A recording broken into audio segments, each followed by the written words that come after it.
but it was too late. Her body was already like shut down. We hospitalized her. We arrived at like 6 a.m, and probably by like noon she had died.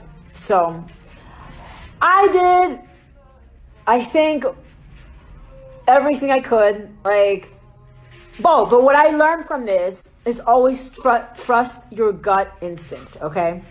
Yeah, so then, I decided I want to be in LA, but I still have my property in Texas. So since I rescue animals from Mexico and I had them all in Mexico City and I wanted to be closer to them, I flew them all out to Tijuana back in 2008 when it was really dangerous out here, guys. I came out here with 17 dogs. I flew out my 17 dogs out to Tijuana. At the time I only had 17. I have more now.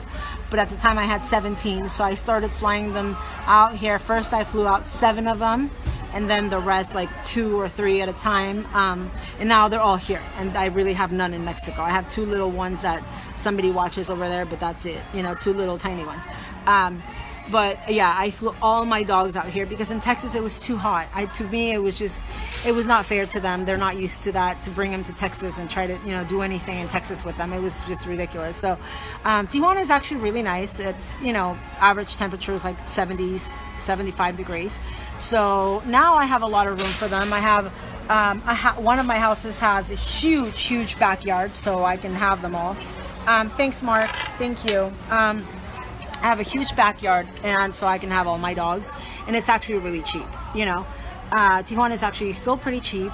If you want to be more in like downtown Tijuana, it's a little more expensive.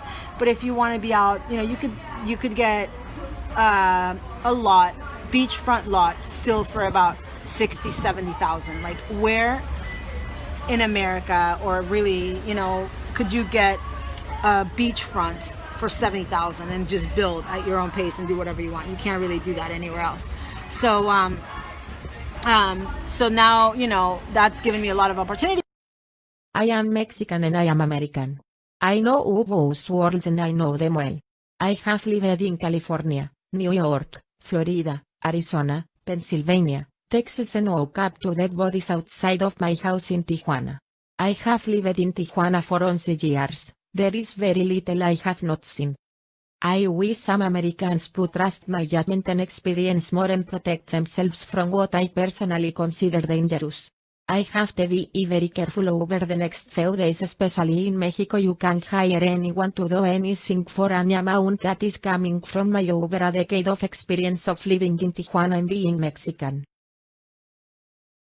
And I'm not going to stop speaking the truth, and I'm not going to stop living in Mexico. They will try whatever they want. Like, they will make anything up, guys. They will make anything up. They will make up just stuff that they can't prove, and they will just say it, and then they put it in people's minds, and then they run, and then they hope people will believe it, but they have no proof. Pretty soon, you will see what truth looks like.